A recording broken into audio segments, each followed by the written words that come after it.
नमस्कार दर्शक बंधु, ज्ञानसागर चैनल को आपन को स्वागत जनाउछि। तो बंधुगण, जीवन में अधिक दुख मिलुछि बोली काहाकु भी दोष देवा ठीक नुहे किंबा अधिक सुख मिलुछि बोली गर्व करने उचित नुहे। कारण सुख और दुख केही देई न थांती, बरं मनुष्य निज कर्म अनुसार ताकू भोग करिथाए। एही पृथ्वी रे दुई जन ज्योतिष अछंती। जणे जे मनर कथा बुझीपारे से हेउछि माँ, आउ जणे जे भविष्यतर कथा बुझीपारे से हेउछंती बापा।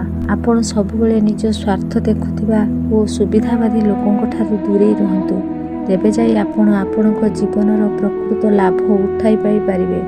प्रत्येक व्यक्ति विपद समय अन्य को सहायता करबा ही सेई व्यक्तिर प्रकृत मानविकता एवं धर्म को बुझाए। तो बंधुगण, एई छुटिया कथाटी जदि आपण भल लागि थाए तेबे भिडियोटी लाइक करिवे, चैनल टी को सब्सक्राइब करिवे।